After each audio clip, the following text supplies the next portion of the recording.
Peuple congolais n'est jamais reculé. Nationaliste, allons de l'avant. Jeunes du pays, avançons, avançons. Très chers téléspectateurs, bienvenue dans votre émission. Comme nous vous avions promis dernièrement et que nous allons recevoir pour vous le docteur Christophe Kimputu. Il est secrétaire général adjoint du parti MRV, Mouvement de la Révolution Verte, mais également président de l'ONG Lisungi. Avec lui, nous allons essayer de parler à long et à large par rapport à l'actualité, surtout beaucoup plus dans le secteur de la santé parce qu'il est du domaine. Monsieur Christophe Kimputu, bonjour. Bonjour, merci madame la journaliste. Oui, je vais très bien, je suis là. Et si vous pouvez encore une fois vous présenter par rapport à la population qui vous suit de partout, nous signalons que nous sommes un compte YouTube, mais aussi on vous suit partout dans le monde. Au Koloba, cette émission d'habitude c'est bilingue, au Koloba en français et puis Lingala. Merci madame. Merci pour votre accueil. Merci beaucoup. Monsieur Christophe, dites-nous d'abord, ça fait combien de temps que vous évoluez dans les secteurs des ONG? Parce qu'au départ, nous vous connaissions comme politique et puis du coup, vous êtes président de l'ONG Lisungi. Ça fait combien de temps que vous évoluez dans ces secteurs? Ok, merci beaucoup. Madame la journaliste, ONG de Lisungi existe depuis l'année 2009. Alors, si nous prenons 2009 jusqu'à aujourd'hui, c'est plus ou moins, vous pouvez m'aider, plus ou moins 13 ans. Ça fait déjà 13 ans que vous évoluez. C'est à Kinshasa ou dans la commune, dans la province où vous faites vos alliés? Nous sommes ici d'abord à Kinshasa et dans le Congo central aussi. Alors nous avons aussi des appels du côté Katanga. Donc on se prépare pour tout comme appel sous na Katanga. Merci beaucoup docteur. Nous allons revenir en long et en large par rapport au travail que vous êtes en train de faire pour aider la République démocratique du Congo. Mais avant toute chose, vous en tant que docteur, médecin, vous évoluez dans le domaine de la santé. Nous allons essayer dans le cadre de cette émission de Vive vos voix, parler du plan stratégique de la couverture sanitaire universelle mise en œuvre dans notre pays par le gouvernement congolais. Ce programme s'est fait avec quels hôpitaux, vous en tant que médecin, d'abord, quelle est l'analyse que vous faites par rapport à ce programme initié par le gouvernement congolais? Ok, d'accord. Merci beaucoup pour la parole accordée. En fait, par rapport à ça, je disais que le gouvernement il vient de mettre en place de la gratuité de l'accouchement. Par rapport à la gratuité de l'accouchement, sincèrement, c'est une bonne idée. Ça va encore aider la population congolaise. Mais alors, le problème est que nous n'avons pas assez de structures sanitaires. C'est risque de tomber. Oui, docteur. Et les lots na gratuité ya mabota. C'est-à-dire mutu alongwe na ndako mama aza na zemi ayoki pasi ya kobota akei na hôpital pona kobota gouvernement alobi mama bakobanda kobota ofele. Mais toza na expérience oyo ya pasi eza toza na programme oyo ya gratuité ya enseignement pe tomoni kuna mwa mbilinga ezalaki o gratuité ya classe. À un moment donné, tout le monde est côté qu'on a esimbakité. Esimbi penate, jusqu'on est arrivé au point où il y a réajuster pour na kotika lana gratuité na école primaire. Mais le loba ye gouvernement ye lisusu koloba tokomi na gratuité ya accouchement na cadre ya programme ya couverture sanitaire universelle, programme oyo gouvernement a introduit. Côté kuna pe ba moi inquiétude des alliés.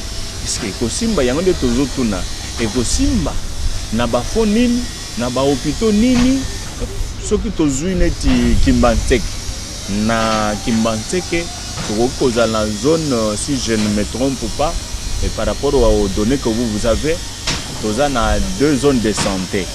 Combien d'hôpitaux publics oyo kuna pona ko couvrir ba besoin wana yango nde tozomituna membino ba minganga oyebisa biso nanu est-ce que programme yango ekosimba to ekosimba te.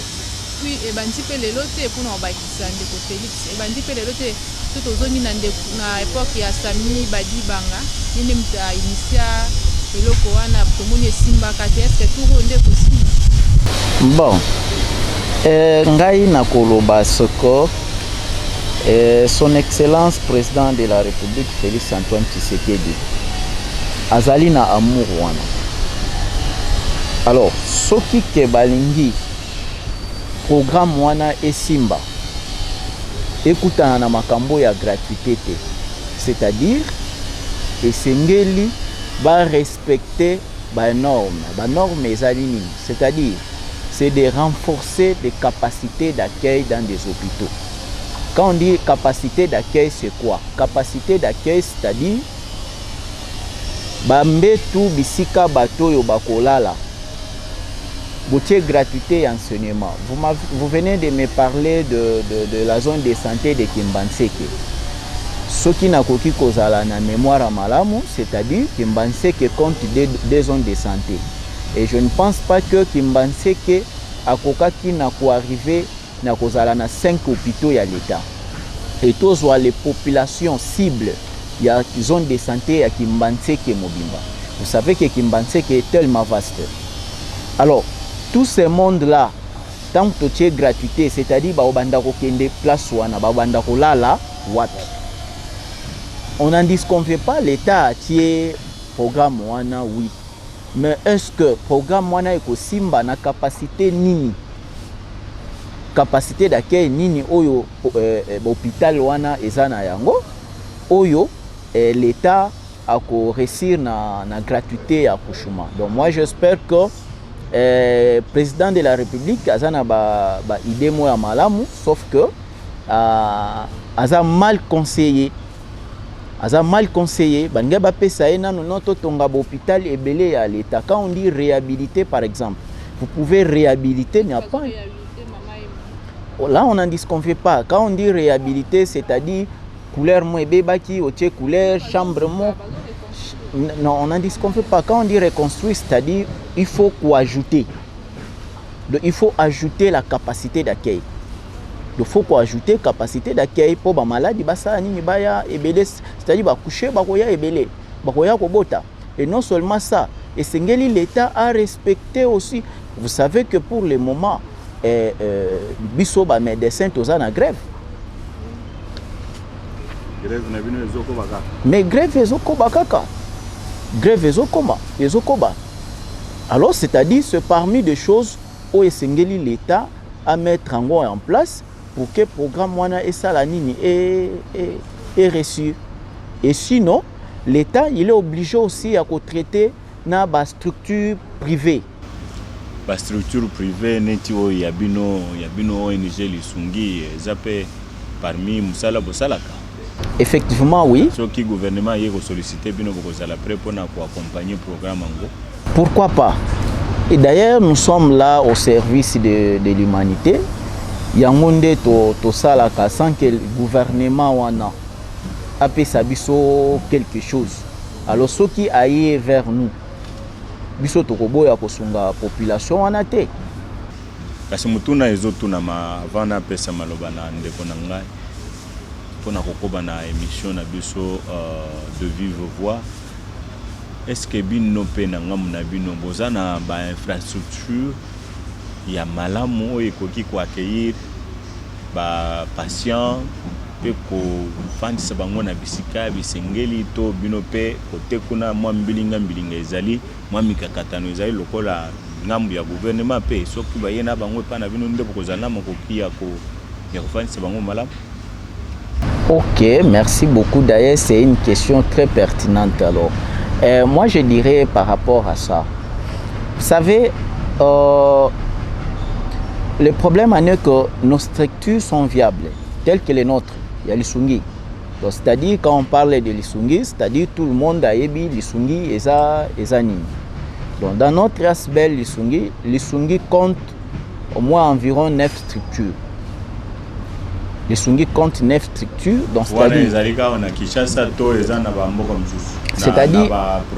C'est-à-dire, à Kinshasa, nous avons 7, 8 plutôt. Nous avons 8 et nous sommes au Congo. 8, district oui, dans le district Nyonso-Yaville, province de Kinshasa, nous allons représenter. Alors, la structure est viable. Nous avons propre effort au Yabiso Moko. Auto vivant na okana mwa ba cotisation oyo ba membre to chaka na ba bonne volonté to zala kananga. Siko mwa kubanga pe ezali programme wana ya couverture sanitaire universelle na mboka na biso omona gouvernement azo luka ba moyen de gauche à droite eza programme moko munene et aussi nga bambongo ebele lolenge ezo salema est-ce que ça de manière précipitée singa qui ezala na moi stratégie mo boye ya kolobato bandana no ata na province songolo bongo tokokoba na ba province mususu soki tomoni ke province wana makambo ekotambola malamu pona yo lobini. Oui, en fait l'idée n'est pas mauvaise, l'idée est tellement bonne, mais sauf que mbongo ekoki kobima, mbongo ebimi, soki mbongo ebimi. D'ailleurs, moi j'ai un projet. Le projet là, s'il faut mettre ça en place, comment tokoki ko instaurer gratuité et enseignement. Il y a plutôt il y a santé en général. Donc moi j'ai un projet, comment dans mon ASBEL. J'ai dit très bien, dans mon ASBEL. Donc j'ai un projet où il la gratuité et la santé. Donc c'est-à-dire, il y a Mboka Mobimba, il y a toute l'étendue de la République sur Folie. Donc moi j'ai ces projets-là. Aussi élaboré yango, mais nous avons consulté pour nous présenter bango yango. Projet Ezali, mais jusque-là, nous avons facilité pour nous. Kasi ba ministère wana oyebi place ba vandaka te po kende kokutana na oui ba ministère wana ezali tango kosenga ba audience to senga na biso ba audience zela lobby te kasi kokoma zela lobby to komaka papa to komaka na biso so komela bango to komaka balaboni mbalebele bayanola te to komaka na biso mais soki gouvernement alingi ayeba projet oyo biso toza na yango à travers vous à contacter biso. Siko projet ngo eza ndolenge nini po ozolo ba ya solo oza na projet to yoki ete oza na projet oyo ekoki kosunga l'état congolais po na bana mboka ba accéder na ba soins de santé kolandisa ma programme ya couverture universelle sanitaire universelle. Projet na yo eza ndenge nini soki tokoki koyeba ba moi idée principale pour na modindo te kasika na modindo te mais aperçu général. En fait, vous savez na Congo toza na système moko ya ko ya kozwa idée ya mutu. Donc je ne veux pas que non idée na ni projet wana ezala copier. Vous savez dans la salle les sungi santé familiale pour tous. Et une fois to bandi kolobela yango et il y a quelqu'un du fait que c'est un député, c'est un ceci, non akano les sungi mo ezo en prise en charge des histoires comme ça. Alors c'est pourquoi je me réserve un peu pour nous dévoiler kasi baide baprotegeaka yango te yo ya yo oza nango oke koprotege te. Alors par rapport ya projet wana tomeki ko garder yango pour ezala la portée ya tout le monde te. Tango zo bomba wana bandeko na yo pe bazokufa. Maintenant on sait que nous allons mettre ça en place les jours à venir. Et si l'État congolais veut travailler avec nous, il va nous consulter ou nous contacter, nous sommes là. Ok, docteur Christophe Kimputu, j'aime bien vous appeler comme ça. Nos téléspectateurs, est-ce que comment s'inscrire comme membre na Lisungi santé mais mécanisme ni pour membre. Est-ce que tu peux expliquer biso à long et à large comment vous faites pour que vous procédez à pour que quelqu'un devienne membre il y a Lisungi santé. Et puis na avantage ni ne grandi ça miso ki mutu a commis membre ya Lisungi santé.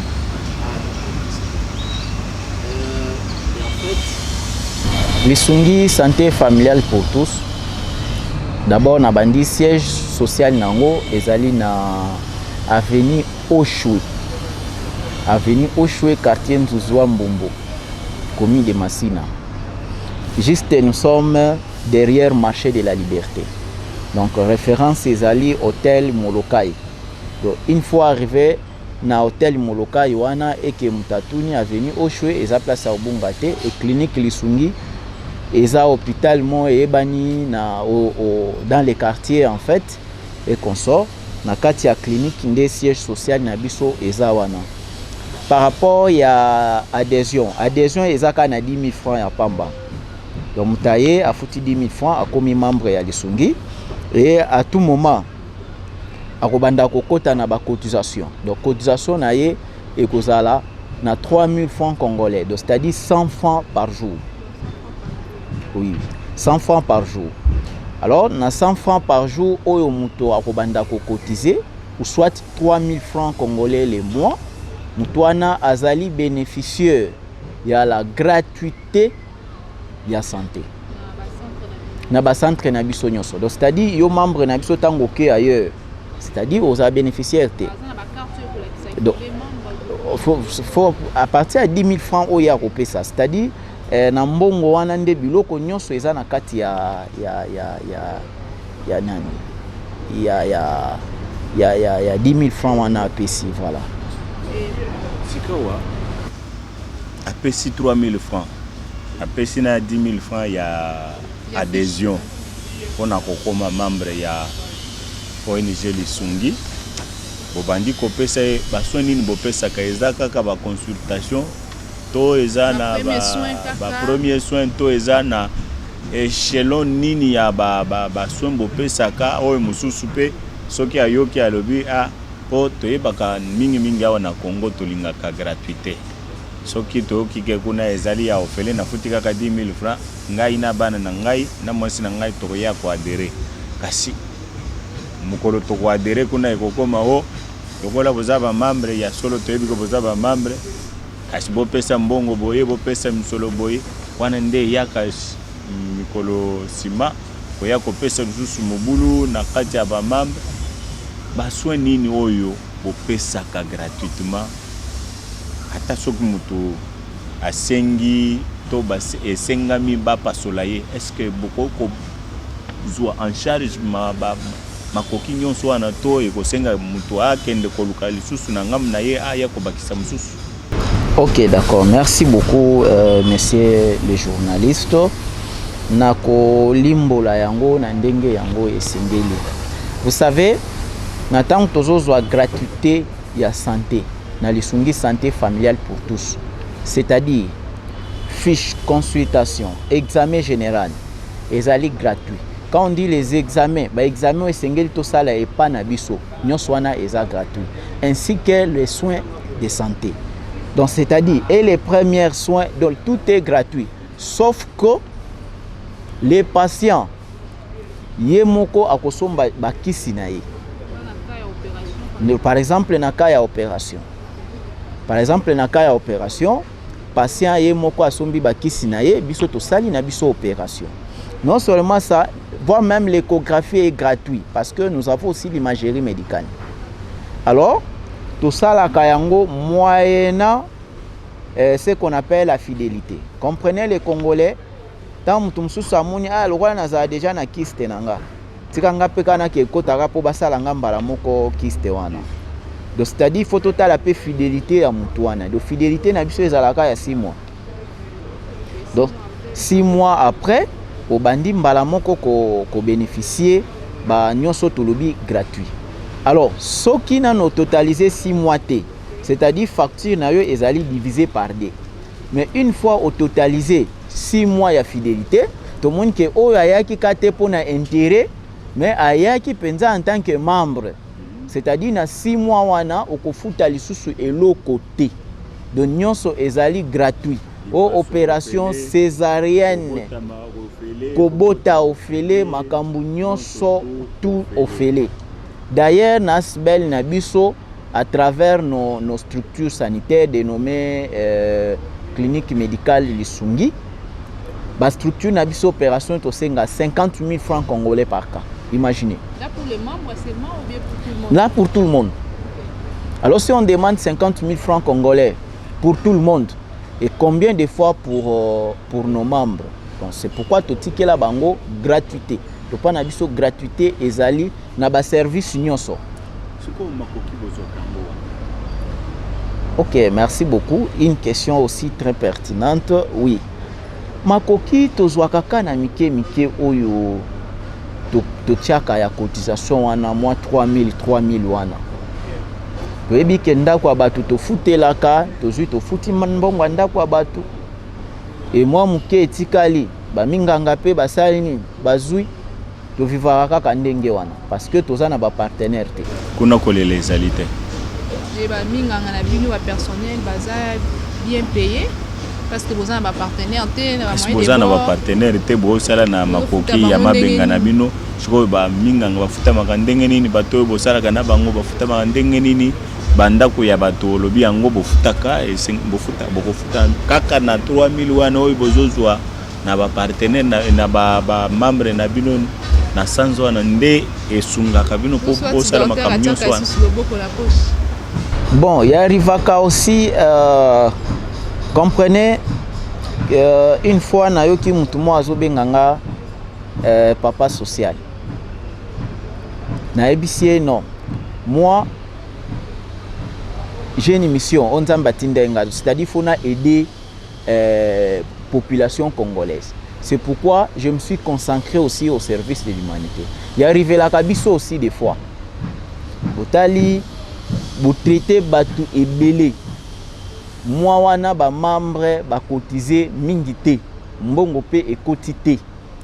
Botali docteur Christophe na moi mbongo pe azwakane ya pasi omoni bon. Bandeko yo basali musala na bango, c'est-à-dire esengeli bazwa pe eloko na bango parce que baza sous na mabota. Doza plus ou moins na ba 90 et quelques peut-être personnel. Oyo basala kana Lisungi santé familiale pour tous. C'est-à-dire bafuta maka et tout le monde bazalaka content na oyo bango bazwaka. Donc c'est moyennant mike oyo ba cotisation oyo to salaka. Kutala musala bozo sala ezali musala moko ya mutu ya mingi ya kosunga bana mboka bazala na nzoto kolongono kasi soki boko sala ngo na mabenga na misolo ya mabenga na bino omona teke lobi kuna eko yabo yo docteur akoyi moyen ya ko fongola lisusu ba hôpitaux batu bakota ekozala lisusu te. Est-ce que ekomela kabino to ese komela bino ya kokende kobeta bikuke na ba partenaire pona kolakisa bango nini bozo sala pe bayeba na ko tia loboko na oyo bozo sala po ekende liboso. Ok, merci. Eloko wana dire que docteur Christophe Kimputu soki azoko kalisusu te et que ba hôpitaux ekangami. Là, je dirais non. Pourquoi je dis non? Parce que lisungi, tant que tosalango na durée moko indéterminée. C'est-à-dire, on se bat toujours dans le sens que la structure wana ezala. Et lisungi wana ezali ya biso moko. Vous allez voir que ezana ba organisme ebele.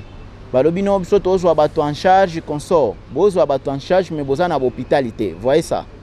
Mais biso tozwa bato en charge na hôpital pe ya biso moko. Voyez, il y a une grande différence entre un organisme où ils ont bato en charge, baké kokota bango na hôpital moko boye. Bo banda ko futa ko hôpital wana le mois.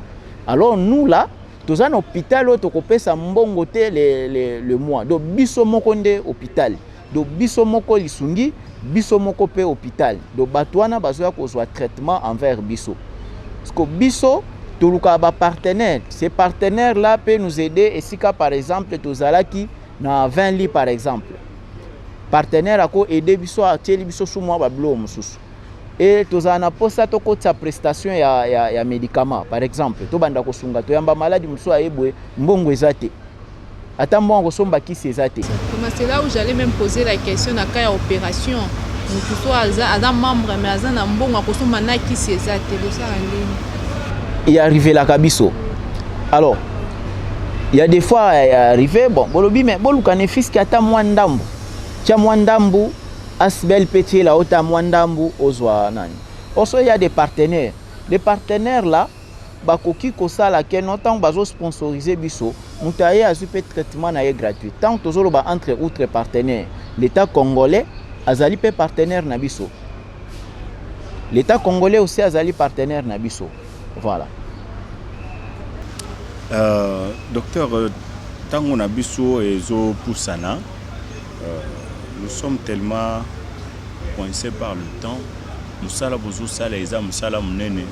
Nakoyo kayo, on dirait docteur Christophe Kimputu, ana makanisi ya koko mape honorable lobby. Po tango bako benga papa social. Est-ce que makaniswana yela kayo na mtu? Bon, je dirais oui. Oui, non, parce que nazo sala yango, mais par demande du peuple. L'année 2018, namona ba chef de quartier baya kolanda ngai na ndako. Ba biso papa. Bato bayaya awa bakosa biso mingi. Bazwa biloko na bango bakenda, bazwa bavwa bakenda. Bayaka lisusu te. Tomona bandeko musu basala ba école. Ba école wana eza cher makaso wapi. Mais biso tolingi lelo ozana nelo kote talango ozo sala. Bongo soki okomi na yango c'est-à-dire ko aider biso lisusu plus. Donc c'est-à-dire lokolanga soki nazali naza na vision wana. Donc soki nakokota na vision wana, c'est pour aider encore mieux la population. Je sais que tant naza na ministère wana na ba projet nyonso naza na yango et ko faciliter peuple wana bazala lisusu ba bénéficiaire. Et faciliter peuple wana bazala ba bénéficiaire. Donc voilà nani ya ko postuler et ezali. Parce que au début on va postuler docteur Christophe wana to éviter au postuler na compte ya okobimba na compte ya indépendant na compte ya lisungi parce que peuple ndé sengi be ko na compte ya parti politique na bino et puis jusque là parti politique na bino eza na position nini eza na opposition ou bien ezali na union sacrée jusque là. Et en fait je suis du mouvement de la Révolution verte. Dans le mouvement de la Révolution verte, en sigle MRV. MRV est dirigé par l'honorable Aristote Kitenge Kinkumba. En fait, nous on fait de la mouvance présidentielle. Donc, tous en union sacrée, tous en opposition. mais tous en mouvance présidentielle. Donc c'est-à-dire tous soutenir le président de la République. L'action sur le président de la République. Donc on fait la politique de la mouvance présidentielle. Donc c'est-à-dire on a postulé dans le parti Nangai, MRV. Ndenge ndeko Félix auti koloba mais na olobeli lisungi santé sans que olobela système. Ah ok, d'accord, merci beaucoup. En fait, dans le cadre de lisungi santé familiale pour tous, tous allons non seulement dans le secteur de la santé, tous aussi dans le secteur de l'enseignement. Alors dans le secteur de l'enseignement, le rôle à moi esprit santé est tellement trop de tous huit au binon. So tous huit enseignement de base et consort. Tous apprenants makasi na domaine wana te to yebi yango mingi te. Alors to ko souhaiter to zalaka na secteur na biso. Nde to sala Institut technique médical Lisungi. Institut technique médical Lisungi ezwami na avenue Mbujumai, quartier Révolution, commune de Kimbanseke. Donc juste vers terminus à Kimbanseke, cimetière Mutazui Moto a commis une avenue Mbujumai. Kuna pe bozwaka ba apprenant. Oui, kuna tozwaka ba apprenant et moi na nyonso pe alingi ko s'inscrire soki aye tozo yamba. D'ailleurs pas na biso ya même la gratuité. Donc tout nyonso alinga komisata mwana na ye. Donc bino nde bolingi kaka makambo nyonso na Congo ezalaka ka ya ofele. Mais vous savez, c'est notre pays. Notre souci.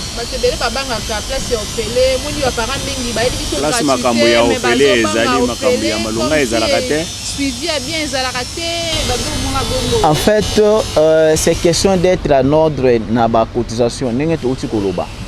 C'est-à-dire.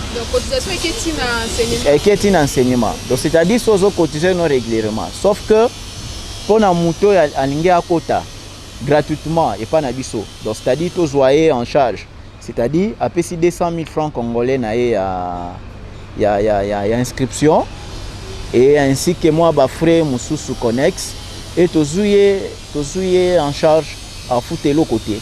Mais pour na mutu nyonso alingi que non nga naza nga membre te na lingi na eti na tanga nga na item lisungi, c'est-à-dire inscription pesa gratuit et ba frais scolaires na biso eza vraiment minime. C'est moins de $100. Donc, ce qui est comme musica, c'est 70 000 francs congolais. Moi, je suis docteur Christophe Kimputu, Tokomi Nasuka, Maloba Suka, et pas Inayo Ezani, Yamboto Kabwan. Ngai nako senga na gouvernement congolais. Gouvernement congolais, lisungi.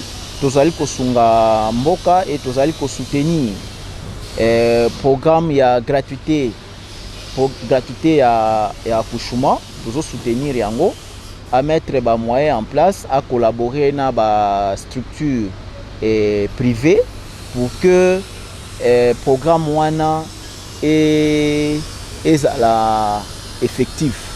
Et non seulement ça, tokosenga na ba partenaires oyo alingi ko soutenir les sungi abengi biso na ba numéro na biso ezali 089 68 50 662 089 68 50 662 090 69 135. Dowana ezali ba contact na biso et mutu nyonso alingi ko s'adhérer na ONG Lisungi tozwami na avenue Oshwe numéro 4 quartier Nzuzwa Mbombo commune de Masina. Kuna nde siège social na biso ezali ako bénéficier ba droit nyonso oyo azali na yango. Ok, merci beaucoup Bandeko Balandi. C'est la émission na bino. Toyambaki po na bino Dr Christophe Kimputu. Naye tomekaki kolobela na mambo etali couverture sanitaire universelle oyo ezalaki lancé na gouvernement congolais et puis ameki pe ko expliquer fonctionnement ya ONG na ye lisungi santé bozwi banimero soki bosepeli na yango boki koleka na siège na bango na masina ndenge alobi mpona bainscription na bino bokoma bamembre et puis bapartenaire soki bwana bonne volonté wana ya kosunga bana ya mboka boki koleka na nzela ya nimero oyo bauti kopesa bino epai ya docteur Christophe Kimputu. Tokutani bongo mbala ya nsima obie na mikolo ezali koya. Merci.